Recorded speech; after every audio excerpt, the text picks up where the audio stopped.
Welcome back to another episode of the Marketing Schematic. Today, we are thrilled to be joined by Information Systems Engineering, or ISE for short, to dissect their recent brand segmentation and website project with Topfloor. If you're a B2B company considering brand diversification or segmentation, then this episode is for you. I think the ISE team has a lot of knowledge around this topic as they've been going through this process themselves. But before we get into it, I would just like to introduce our wonderful guests for today's episode. First, we have Aaron Bondi. Aaron is the Director of Marketing and Communications at ISE. Aaron is a master communicator guiding both internal teams and external clients as a brand ambassador and liaison. Her expertise strengthens customer relationships and pushes ISE's offerings forward. We also have Jay Gentle, President of ISE. Jay brings a wealth of experience with over 30 years of building successful teams in the manufacturing solutions industry. Under his leadership, ISE has seen impressive growth through process improvement, strategic business development, and customer-centric initiatives. So thank you, Aaron and Jay, for being here. Yes. Thank you. you. Happy to do it. Yeah. Look forward to it. Welcome. Awesome.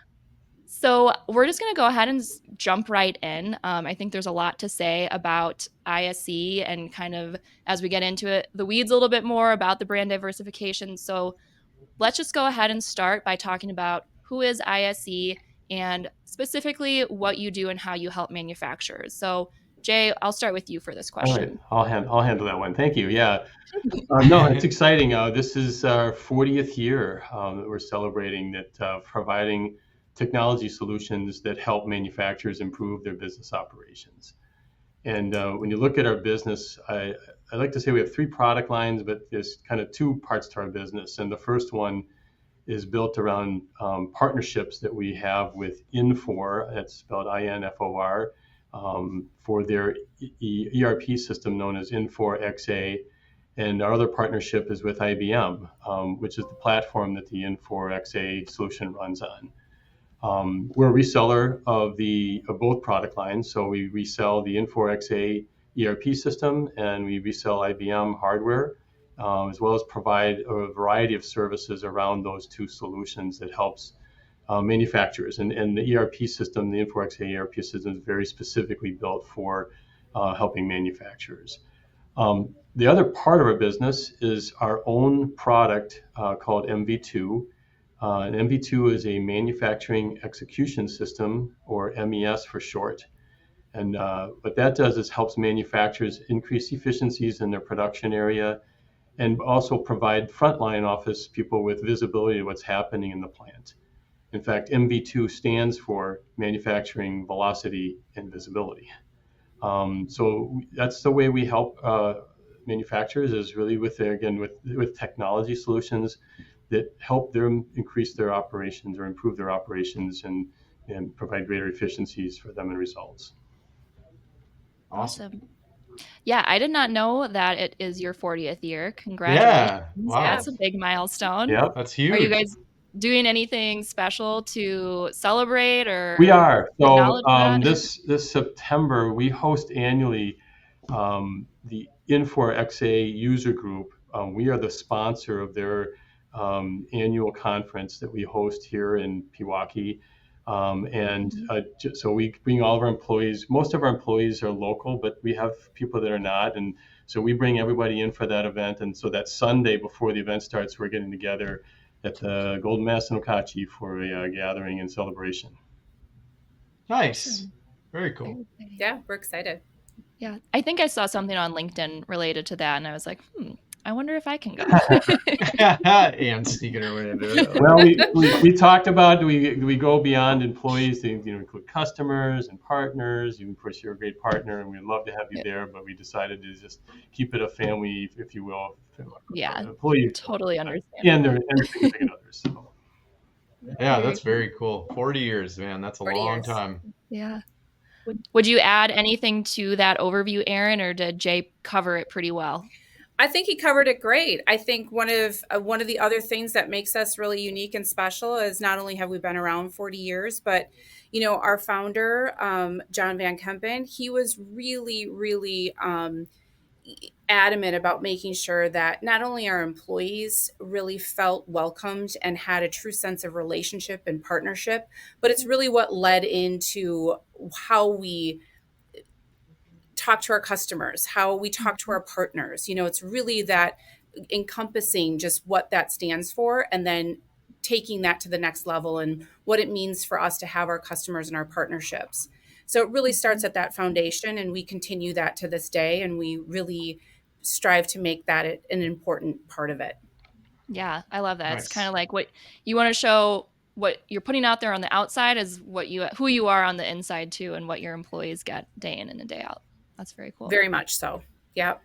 We live by that. We do, and we've gone through a journey this year, with our directors of learning a business operating system called Pinnacle, and so it's helped us go through and identify our core values and our core purpose, and it's so fun to see that it's just bringing to life what's already here, right? And it's the way we operate, and it kind of comes down to that core purpose of why we exist. Is we said is creating rewarding opportunities that are assembled from genuine relationships, and that falls back from John's the way he behaved and worked with customers, employees, partners, you name it. Yeah, I think Love that's it. definitely a testament to those 40 years, why you're still here. So very cool. Absolutely. Yes. So one question this is actually kind of a new one for the podcast that I want to slowly start introducing at the top of the conversation is, from where you guys kind of stand and the manufacturers that you work with day in and day out, what do you see as some of the kind of biggest opportunities in the manufacturing industry? Again, I'll start with you, Jay, and then Aaron, if you have anything to add on to that. Yeah, I mean, it's like everything's changing so fast for everybody, right? And it's all centered around, again, technology, and that's why we come to play, is help them stay current with technologies that they can leverage in their businesses, so that they can stay ahead of their competition, and remain relevant and efficient in what they need to do. I mean, at the end of the day, you know, um, whenever you're buying, you always look at price, but for manufacturers, it's also obviously they need to manage their costs, but they also need to get product out on time and fast and with quality. And so those are all the ways that we can help manufacturers make sure that they're not going to fall behind, and they stay meeting the demands of their customers. Absolutely. I think I also have seen you posting a lot, Jay, on LinkedIn about AI. I know that's something that's very top of mind for a lot of people. And I know that ISE is not an AI company, but do you want to talk a little bit too about just like the importance of kind of like clean data and how you guys can help with that and where that Yeah, feeds into exactly. AI Right. a So little bit? Yeah. yeah, we are not an AI company yet. Maybe that's something that we'll gravitate to.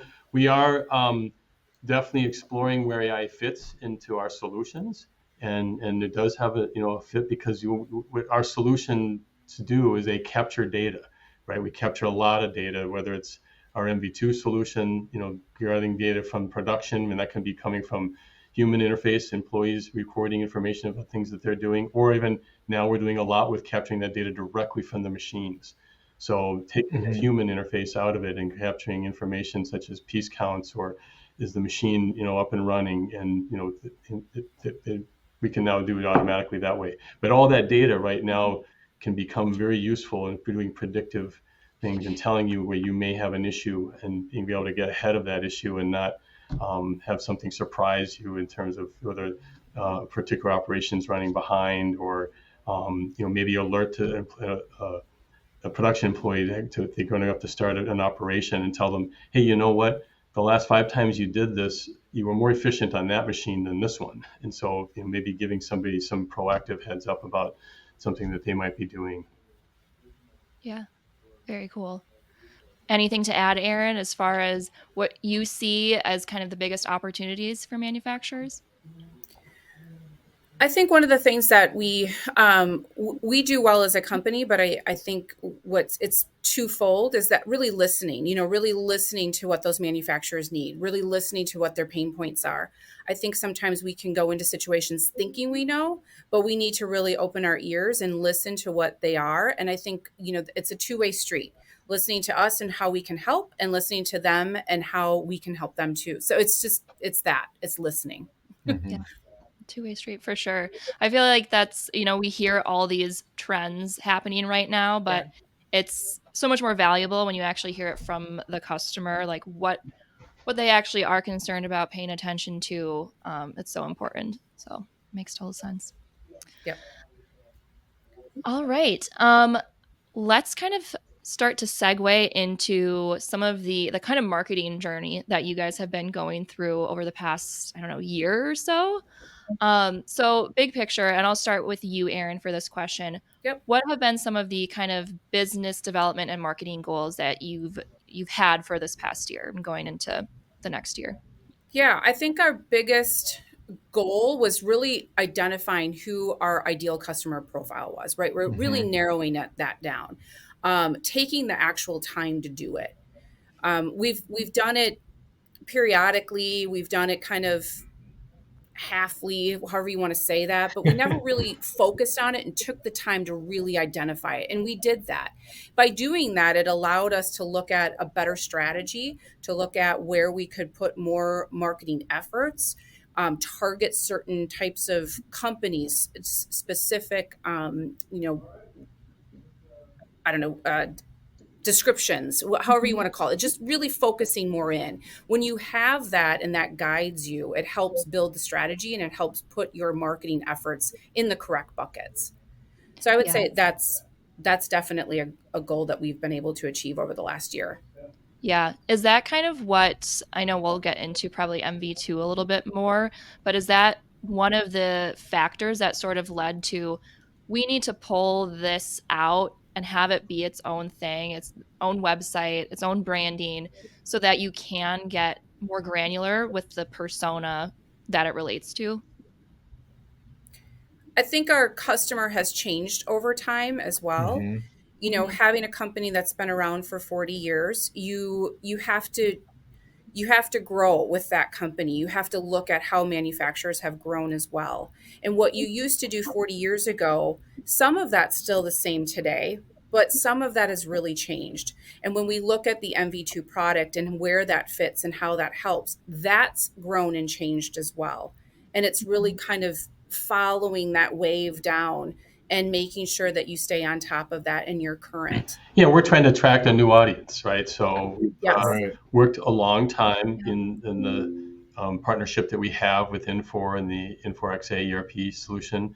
We have some customers that have implemented our MES MV2 product and integrated that in with other ERP systems, and we want to attract people that have a need for what we offer that aren't already part of that Infor space, if you will. So it's been a big initiative for us this year, and we've been investing in building an integration with one of the Microsoft ERP systems, Business Central, and so that's a big play for us. And we've got a great opportunity with the customer we're working with now in that space. And then, so yes, we want to be able to have that product, say, stand on its own, but be it's something that people can find that are looking for something that we offer that maybe don't fit in some of the other things that we do. Seems like such a no-brainer, but I feel like a lot of times people don't go back and revisit who their target customer is. And over 40 years being a company in technology and, with the solutions you guys provide and thinking about doing that geared the same way towards the same people from literally the start of the internet to where we are today. Like, I think it's really important for companies to take a look at and that. again, we did that exercise, and we actually have three ICPs, or ideal customer profiles. Mhm. One for our MES product MV2, one for when we work with our Infor XA customers, and one when we work with companies running the IBM iSeries platform. So Mm-hmm. and our business is interesting because for the size that we are, we have a lot of complexity because we do a lot of different stuff, right? We offer anywhere from hardware to software to services, and then different flavors of all of those things in between. So Sure. We need to, Right. not lose sight of who our audiences are in those areas, right? Even though we do a lot of different things. But yeah, and you get a little like, I don't know if complacent's the right word, but we went through a similar exercise. What was it now, Anna, a year and a half ago, where we went through and re-identified our ICP and all that sort of stuff. And it's like we all had in the back of our minds what we thought was the right answer to some of those questions and who we wanted to target and who we wanted to go after and who was our ideal customer. But actually sitting down and talking about it and going through those exercises Right. was very eye-opening, and really Yeah. uncovered a lot of stuff.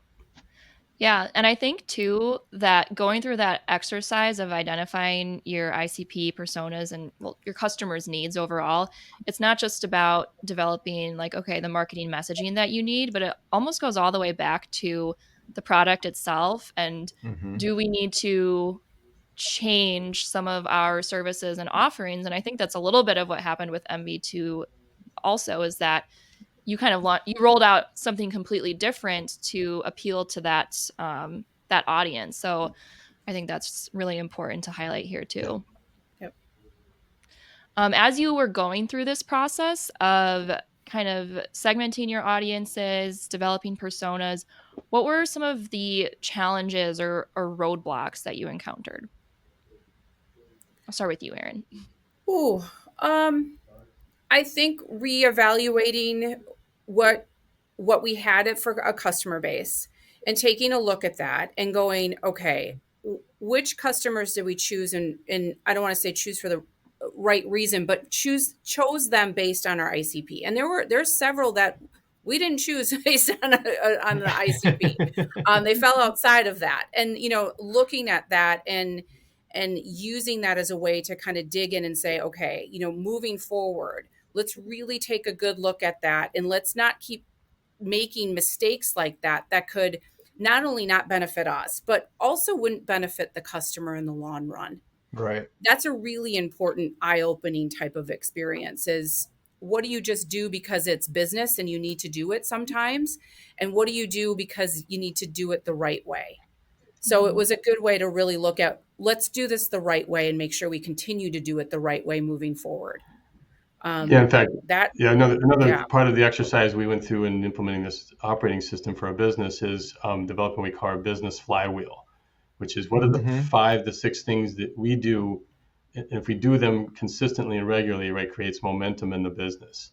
And then, if we don't, if something we're about to do isn't fitting one of those, then we go into it with our eyes open, knowing it could cause a disruption into our business, or we avoid doing it, or we don't do it because of that. And right at the very top of that flywheel is we work with our ideal customer profile, right? And so there are customers we have that don't fit that profile today. It doesn't mean we are going to walk away from them. In some cases, maybe we will, but we're not choosing to, at least now.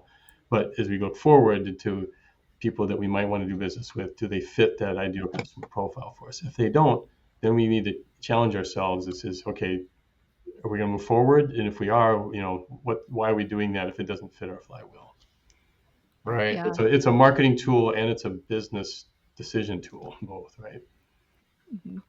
Yeah, goes hand in hand. Yeah. I might have to steal that flywheel idea. Yeah, I was thinking the same thing. I like that. Aaron has it posted up in our conference room, so we have.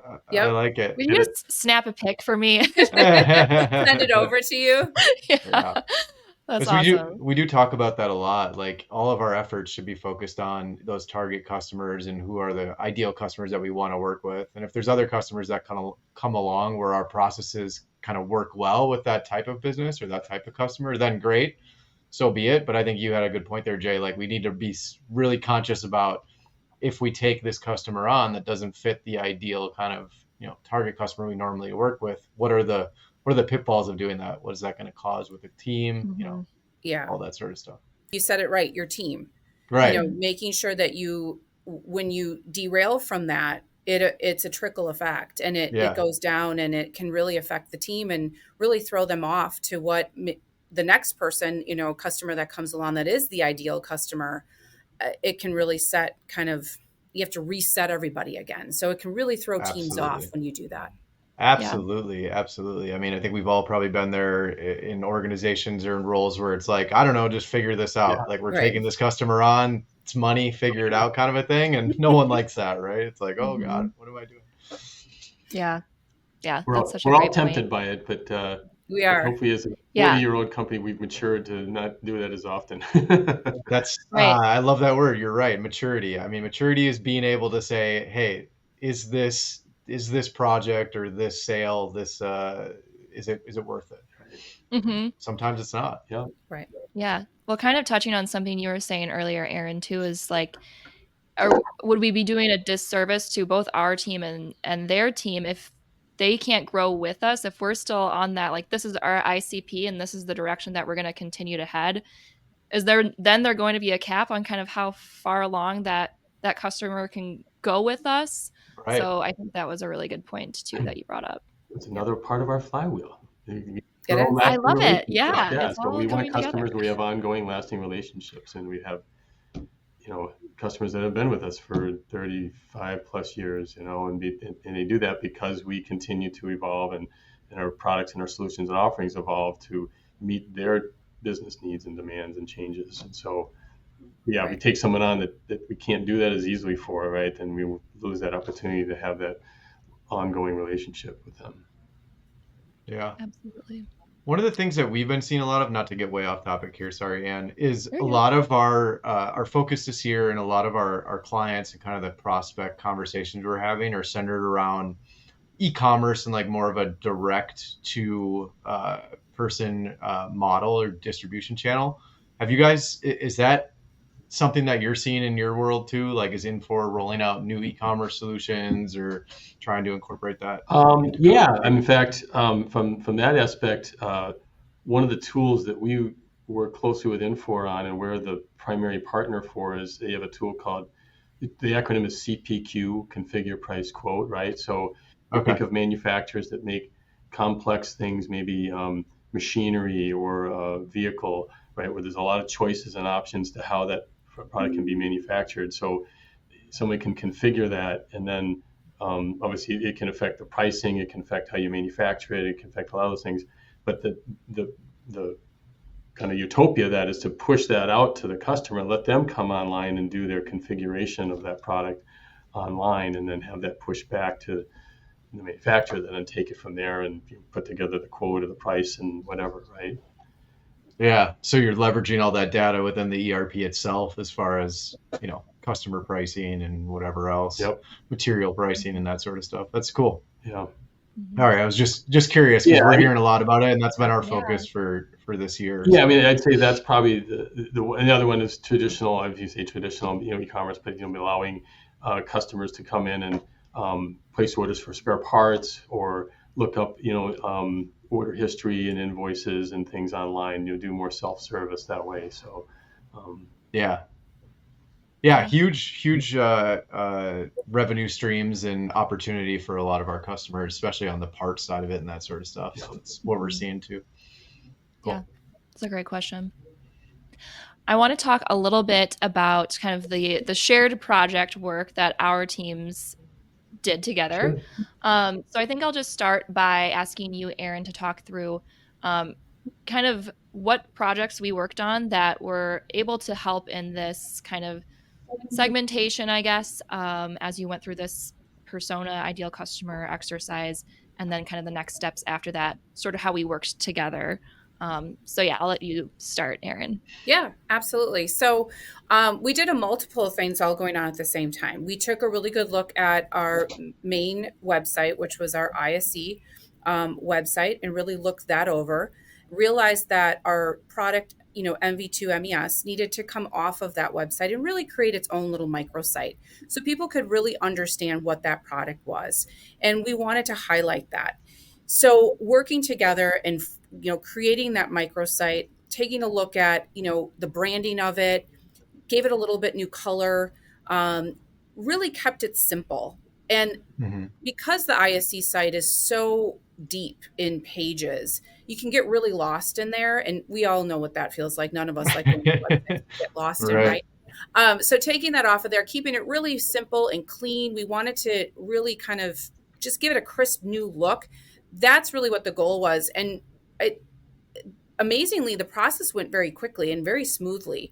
I think the first draft of it, we were like, yeah, and then by the second draft, we were all in sync and we knew what we liked and what we didn't like, and we were fortunate enough to bring our senior manufacturing engineer in, and Rick is really great at looking at it, knowing what that buyer might want on there and the technical terms, and really helping us guide you guys in that. And it was just a really great joint partnership. From that, we then went back to the ISE site and looked at that and said, okay, now we got to tweak this a little bit because now we have a really nice clean microsite and this one's a little messy. So we took a look at some of the things we gained from that and started to incorporate that into our main site. Then we Awesome. also looked at our SEO and our analytics and Google ad clicks and all of that, and leveraged on you guys to help with that. It's really great to work with an agency when you don't have an in-house team that's a huge, robust team.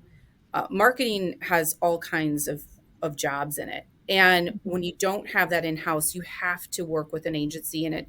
I thought it was great. And you guys knowing where we fell short and what we needed help with, us knowing where we fell short and what we needed help with, and then just kind of teaming up and doing that moving forward. So some really great stuff came out of it.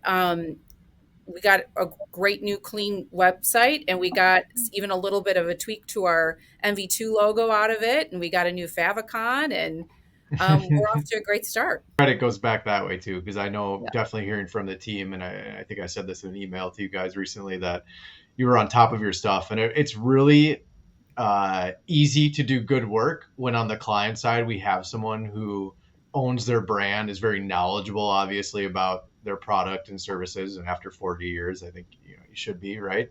And it's on top of their stuff. I mean, I know the team said we've got quick turnaround on this, and when we initially told them what the timeline was going to be, they were a little nervous. But once they got into it, working with you, Aaron, as kind of the ringleader on your side of things, and the point person, and once you started hitting those deadlines, they're like, wow, we're actually going to make this happen. So Glad you recognized it was Erin, because yeah, she's on top of her stuff. Yeah, no offense, Jay. None taken. Yeah, a lot of messages between Jasmine on our end and Aaron. Me and you were kind of out of it for sure. It was good. It was great. Yeah, that's such a good point. I mean, it has to be both parties all in and excited about it. So yeah. Were there and also know what you don't know, right? I mean, I think going into it, we knew what we didn't know. Web design is not our specialty. Getting all of the other details from the analytics, not our specialty. So just knowing what we didn't know and really leaning on your team to help with that, I think is really key in having a good partnership. Yeah, for sure. Was there anything that stands out to you as like particularly like surprising having gone through this process, or anything that came up and you're like, whoa, didn't know we'd have to like think about that or consider this or anything like that? I think it's not surprising, at least not to me and probably not to Jay anymore either. It's just how internally you can get very confused by your own brands. We hold ourselves up. And from when you allow someone from the outside to come in and look at that, they can kind of make it less confusing for you. And if you just take that off and say, okay, I'm confusing this and I don't have to, I think that process goes faster. Yeah. So, good point. Yeah, that's something that I think was pretty obvious, and just we get wrapped up in ourselves. I'll never forget that first meeting that we had. Obviously, I've known Jay for a while, but that first meeting we had at your office, and me and Ann walked out of there and looked at each other and we said, what MV2 ISE acronym, like where does this all fit? And it took a couple of meetings, obviously, for us to be like, oh, okay, now I get it. Yeah. So we were definitely on board when you guys approached us, and we're like, the problem. We're further along. We're getting there. Yeah, we're getting there. We're getting there too. With that first meeting, my head was spinning for sure. Same. Yeah. But you're right. It takes an outside kind of objective person to come in to be like, oh, this doesn't, like you said, it doesn't have to be as complicated as you're thinking. And then going back to an earlier point you made, Aaron, too, of just how do you articulate and like eat, sleep, breathe these values internally? And you and Jay know it, you know what your vision is and where you're headed. But then how do you present this in a way that not just your customers understand, but also your whole internal team is on board with? So Yeah, very full Yes. circle. Yep. Yeah. Um, any advice for other companies who are considering outsourcing their work or working with an agency? Anything you would recommend, I guess?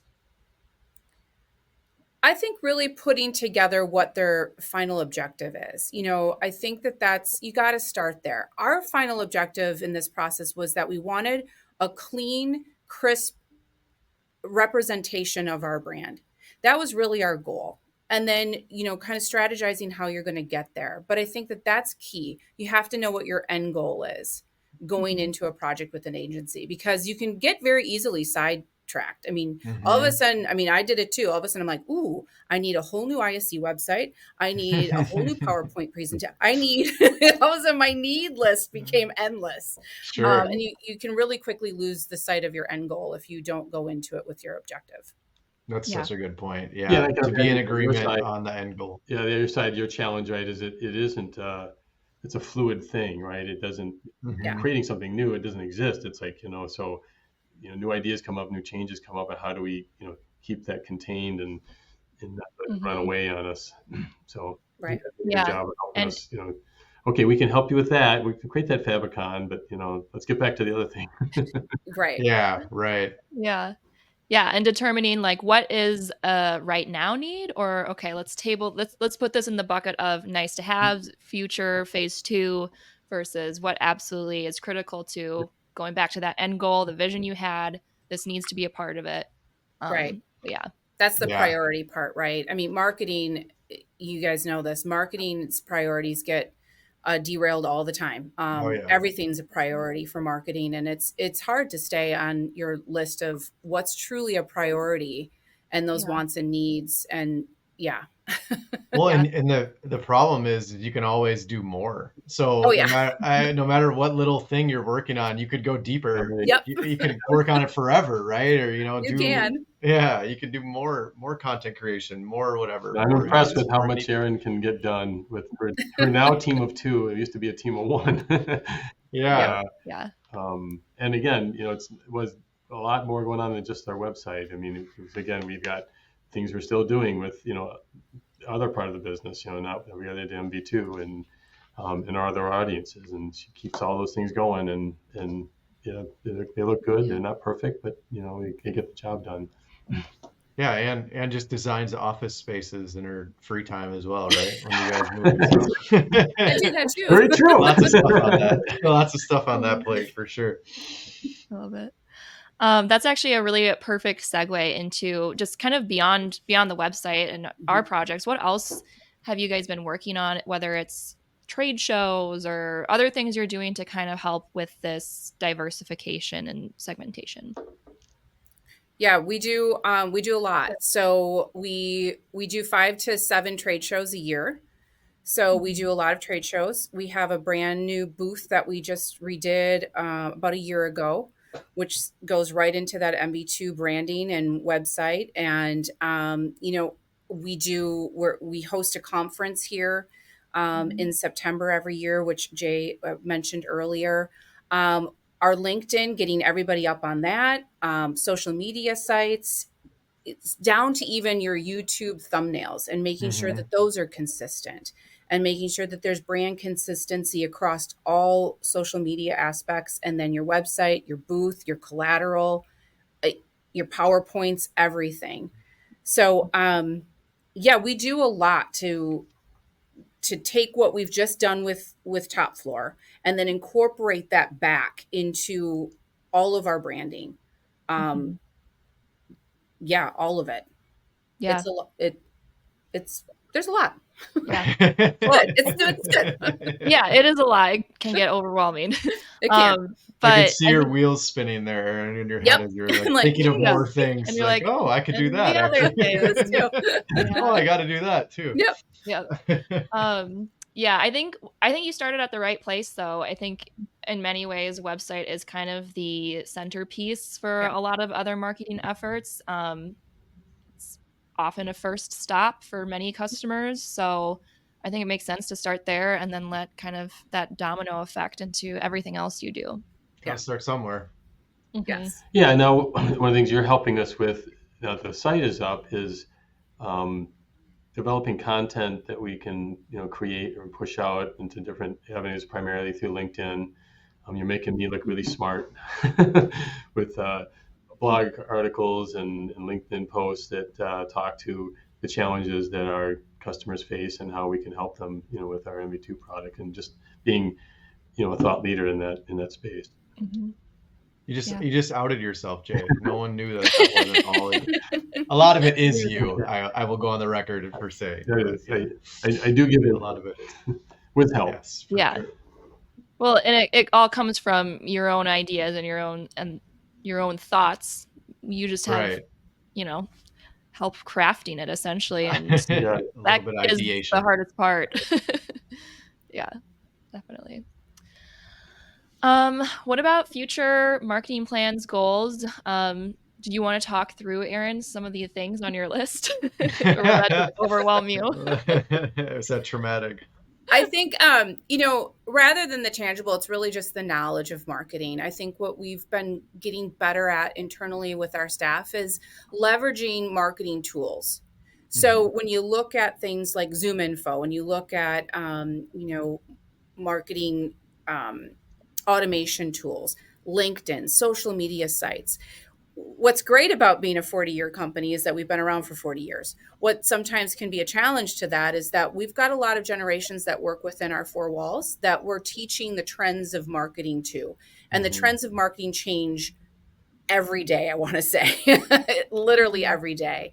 And, really putting a goal in to educate our staff internally that there's important things to be using, how to use LinkedIn, what's the right way to use it. And just when they get learning it, it's changing on us. Then learning the importance of webinars and podcasts and customer testimonials and what used to be productions of, video podcasts are now just people's iPhones, and taking that and really just incorporating that and rolling that out in the next year or 2 years and getting everybody on board with how to do that, I think is key. And we're Mhm. getting there. We've come a I long ways.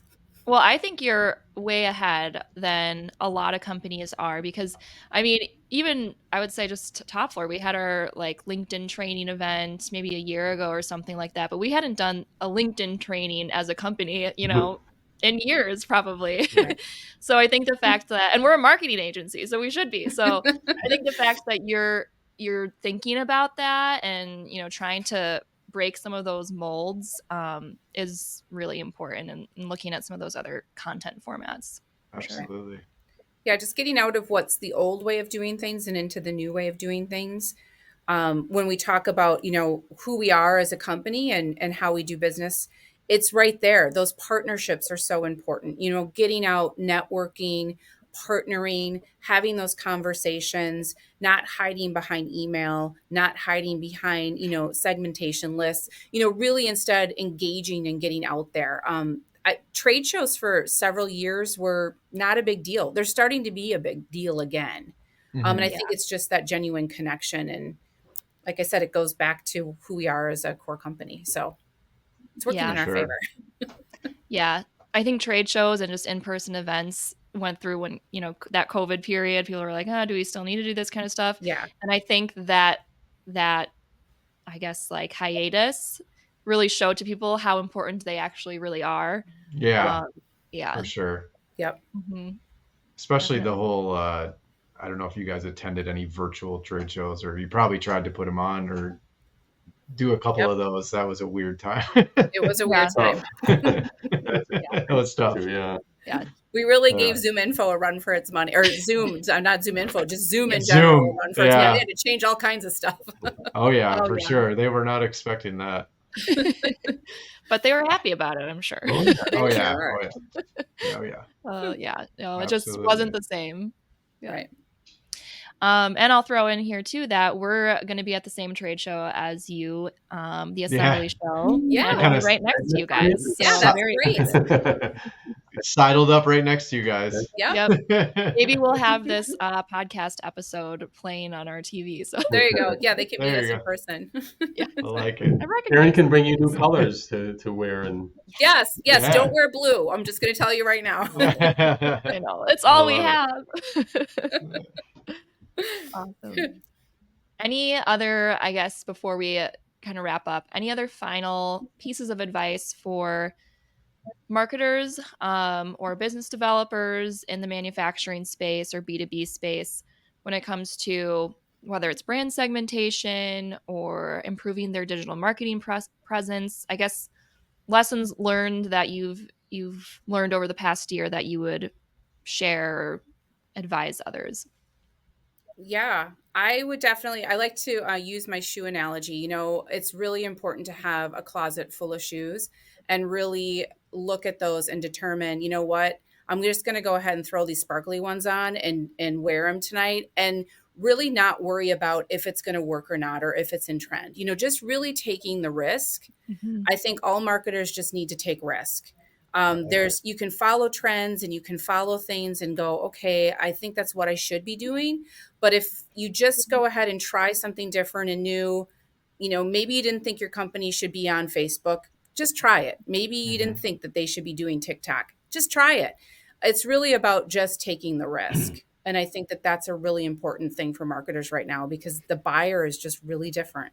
Yeah, They're really different. And you don't want it to be sloppy or unprofessional, but it doesn't have to be perfect. Because Correct. I'm not good at statements, but it's perfect is the enemy of getting it done. It's better just to get something done or something off your to-do list than trying to make it absolutely perfect. Yeah, and then don't be afraid to throw some of those shoes away too, to use your analogy, Aaron. Right?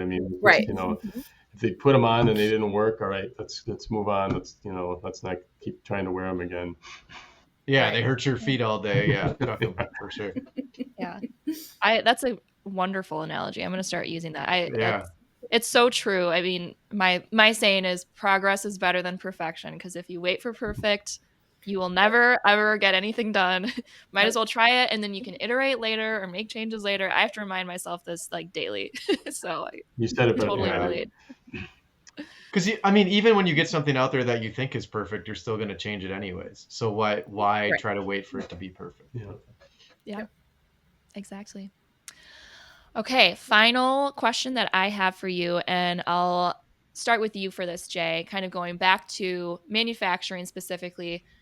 What to you is the most exciting thing happening in manufacturing right now? And it can be something that you directly relate to or see daily, or it can just be totally out there that's something exciting to you. But what would you say to that question? So it's just manufacturing. Manufacturing has always been known as the laggards, right? They're not the early adopters of things, and now manufacturing's realizing and understanding that technology is part of the game, part of what they need to adopt and take into their businesses, whatever it is, robotics, automation, AI, all these things are coming at them, and now manufacturing, and it's a new generation, right, of people, leading manufacturing, and so that generation is more comfortable with these technologies, and so it's just seeing manufacturing not have this old, dirty stigma to it, and it's a place where somebody can go and work and leverage technology in that workplace, and have manufacturers, leverage technology. Yeah. We went to a show. We walked the floor. It's called Automate, and it's about just that. It's all the different things that people are doing to automate in manufacturing, and there's a lot of moving parts in there. A lot of robots and things and moving around, and it's just okay, cool stuff, right? Yeah, definitely. Yeah, that's such a good point. Manufacturing is, we've been around 25 years, and I've been with Top Floor 11, and we've always been focused on manufacturing companies. And it feels like right now, manufacturing over the last couple of years is realizing that they're a thing. Their legitimate career, there's exciting things happening. Ann and I have the pleasure of doing some podcasts with Jim Mayer, who hosts a manufacturing culture podcast and a lot of other stuff that he's into. There's influencers now, in the manufacturing world. There's podcasts, there's video, there's all kinds of stuff. They're finally realizing that we're a thing in manufacturing in general. which is Yeah. awesome. It's not the last Definitely. choice anymore. Right, exactly. Yeah. Yeah, it's Right. not, Right. it's not like go to college because you don't want to work for manufacturing. Like it's complete opposite Go to these college days, which because is you so want to, cool. yeah. Yeah, right, because you need to. Yeah. Yeah, I almost see it, the manufacturing industry as kind of like getting through some like growing pains that they had, like with labor shortage and it not being an attractive industry for a lot of younger people. I think all the things that you're talking about, Jay, AI, automation, and then all of the things that you were mentioning too, Chad, the podcast, the kind of excitement, it's getting us through this kind of like hump, I guess, that we need to Mm-hmm. kind of force our way through. So. Yeah. What about you, Aaron? What do you think is the most exciting thing happening in manufacturing right now? I think that there's a cross of generation. I think for a long time, we always thought everybody's grandpa worked in manufacturing.